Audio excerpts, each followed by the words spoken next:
सभी किसान भाई देख चुके हैं ना मेरा कुल टोटल पैसा कितना आया है गया बेच का। अगर आपको अच्छा लगा है और उसमें कुछ समझ में आया है तो आप भी अगर मेरे से जुड़ के पोल्ट्री चलाना चाहते हो, जैसे मैं काम करता हूँ उस हिसाब से काम करके पैसे कमाना चाहते हो, तो आप लोग भी जुड़ना होगा मेरे साथ और जुड़ के काम करना होगा। तब जाके आपका भी घर बैठे आप भी ये समझो कि 30-40 हज़ार रुपये महीने के कमा सकते हो, 50 हज़ार भी कमा सकते हो। वो आपकी नसीब का खेल है, आप कितना बच्चे पालते हो कितना नहीं पालते हो, कंपनी से जुड़ के पालते हो या प्राइवेट करके पालते हो, वो आपके ऊपर अड़ग है। पर अगर दिल के अंदर कुछ भी ज़रा-सा भी अगर इंसानपना जग रहा है काम करने का, तो आप काम कर सकते हो। फाइनली इस वीडियो के माध्यम से यही चीज़ मैं आपको समझाने वाला हूँ। इसके अंदर एक्स, वाई, जेड हर काम समझाऊँगा आपको। जिसको ज़ीरो नॉलेज है उसको भी बताऊँगा, क्योंकि किस हिसाब से काम होता है। देखो, पहली बार अपना पोल्ट्री आप अगर किराए से लेते हो तो कितना बचेगा, अगर आपके पास खुद पोल्ट्री चला बना के बच्चे पालते हो तो कितना पैसा बचेगा और कितना खर्चा होता है, किस हिसाब से बच्चा पलता है। क्योंकि जो किसान अगर नहीं देखा है ना मेरा रिजल्ट, तो जाके देख लेना पिछला इसी चैनल के ऊपर कल वाली वीडियो के अंदर। कल वाली वीडियो में हर चीज़ समझा चुका हूँ, एक-एक पॉइंट के साथ समझाया हूँ। जो नया किसान होता है, नया ज़ीरो नॉलेज वाला, उसको भी अच्छी तरह समझ में आ जाएगा। तो शुरू करते हैं वीडियो। तो वीडियो शुरू होने से पहले बता देता हूँ, जो भी कोई किसान भाई नया है प्लीज़ सब्सक्राइब कर लेना और बेल आइकन दबा लेना, ताकि मैं नई-नई वीडियो बनाऊँ उसकी नोटिफ़िकेशन आपके पास आती रहे। तो आप देख ही रहे हो मैं वीडियो कहाँ का शूट कर रहा हूँ, कहाँ का वीडियो बता रहा हूँ आपको, तो आप खुद दिमाग लगा लो, खुद नॉलेज लगा लो कि मेरी पोल्ट्री सफाई हो चुकी है। इस पोल्ट्री के लेटर सफाई करने में 4 मज़दूर लगे हैं। 4 मज़दूरों की ये समझो मज़दूरी कितनी हुई है, 1800 रुपये की मज़दूरी में मेरा पूरा फार्म साफ़ हो चुका है, जो कि आप देख रहे हो। एक मज़दूर की 450 रुपये रेट है, 450 रुपये के हिसाब से 4 आदमी लगे हैं। 4 आदमी लगे हैं तो क्या काम करके गए हैं, ये आपके सामने वीडियो में दिख रहा है भाई। साफ-साफ नज़र आ रहा है कि क्या काम करके गए हैं वो। पूरे फार्म में लेटर फैला हुआ था, पपड़ी जमी हुई थी, तो उसको किस हिसाब से साफ करके गए हैं, किस हिसाब से आप देख सकते हो कि मैं किस हिसाब से काम करवाया हूँ उन लोगों से। हाँ, ये समझो कि मैं नहीं कर रहा, पर करवा तो रहा हूँ ना किसी से, और किस हिसाब से करवा रहा हूँ, ये चीज़ आपको देखना पड़ेगा, समझना पड़ेगा। पोल्ट्री वाला है आपके साथ पास में 500 की हो, चाहे 5000 की हो, चाहे 10,000 की हो, ये वो मैटर नहीं करता भाई मेरे पास बड़ी है, मेरे पास छोटी है। आप मत करो, कोई दिक्कत नहीं है काम, पर आपको करवाना तो आना चाहिए कम से कम। ये तो समझो कि आप अगर बेकार नहीं करना चाहते हो, मेहनत भी नहीं करना चाहते हो, फिर भी पैसा कमाना चाहते हो, तो पैसा कमा सकते हो, बिल्कुल कमा सकते हो, कोई दिक्कत नहीं, पर काम तो करवाना आए अच्छी तरह। तो आप देख लो कि ये लेटर कंडीशन की लेटर की ढेरे हो रही ना, ये काम करके गए हैं मेरे 1800 रुपये के अंदर। और कैसा काम करके गए हैं, जैसे मान लो कि आपको एक आम तौर पे बता दूं, मैं नीचे बैठ के बता देता हूँ क्योंकि आपको भी लगे ना। ये देखो, बैक्टीरिया का लक्षण दिख रहा है ना आपको, बैक्टीरिया का लक्षण। ऐसे एक बारीक-बारीक अपने ज़मीन के अंदर छेद रहते हैं, तो ये समझो कि यहाँ पर बैक्टीरिया है, ये समझो। ये देखो, इस हिसाब से बैक्टीरिया रहता है, तो इसको अच्छी तरह सफाई करवाए, अच्छी तरह, मतलब मेरा कहने का मतलब ये है कि नीचे से मिट्टी दिखना शुरू हो जाए आपकी। बिल्कुल मिट्टी लेटर तो दिखना ही नहीं चाहिए, ये समझो मिट्टी ही मिट्टी दिखे नीचे से, तब जाके आपकी पोल्ट्री की अच्छी सफाई होगी। और उसके बाद भी कुछ नहीं है, आगे चलो, अब ये उठ जाएगा ना, तो उसके बाद आपको वीडियो में बताऊँगा, वीडियो बनाऊँगा कि भाई अब क्या करना होता है अपने को। जैसे लेटर उठ जाएगा ना, लेटर उठने के बाद, लेटर का मतलब ये है कि ये ढेरियाँ, इसको ही लेटर बोलते हैं, खाद की ढेरियों को।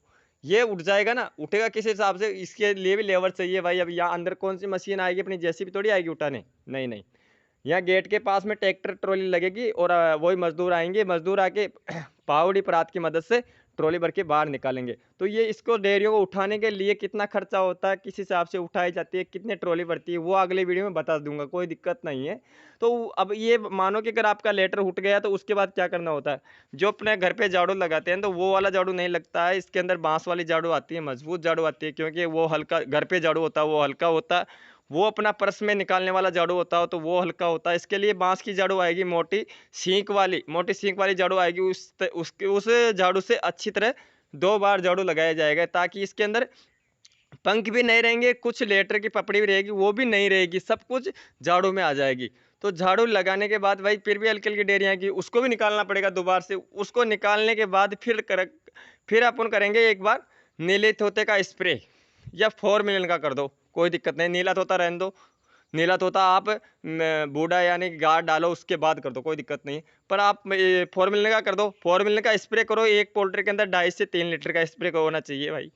5000 की पोल्ट्री के अंदर 2.5 लीटर या 3 लीटर का होना चाहिए, क्योंकि अच्छा सा स्प्रे होए, धरती पे यानी कि अपना नीचे परस पे होए, कच्चा है परस, पका हो परस, होगा परस ही भाई, परस ही बोलते हैं उसको।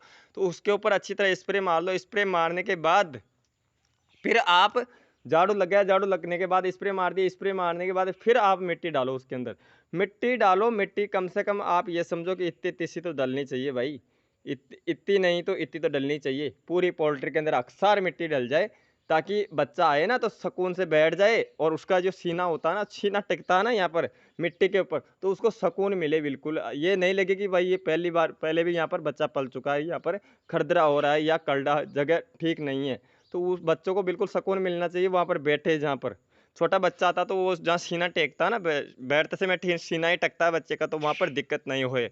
अगर आपका पोल्ट्री में बैक्टीरिया रहेगा तो बैक्टीरिया तुरंत बच्चों पे अटैक कर जाएगा। जैसे बच्चा तुरंत ज़मीन पे नीचे बैठता है तो भाई नाड़ को यानी गर्दन को टेक के बैठता है नीचे, तो वो साँस लेता है ना तो भाई ज़मीन पे गर्दन टकी हुई साँस लेगा।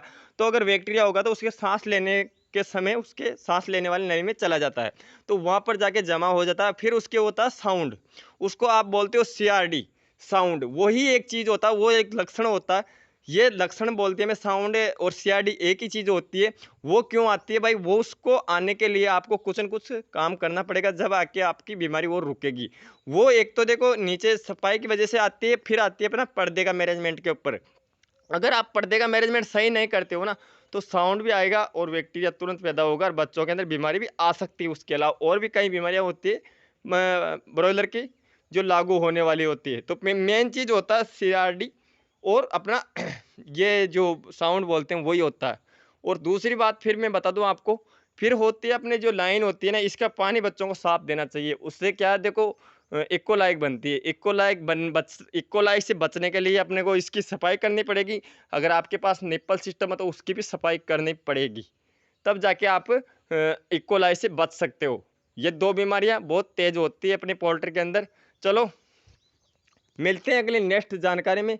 कैसी लगी मेरी वीडियो, उसका रिस्पॉन्स तुरंत देना आप, यानी कि आपको रिजल्ट तुरंत देना है। अच्छा लगा तो लाइक करके जाना है, कमेंट करके मेरे को ज़रूर बताना। तो मिलते हैं अगली नेक्स्ट जानकारी में, तब तक के लिए सभी किसान भाई को दिल से राम राम। जय हिंद, जय भारत माता की।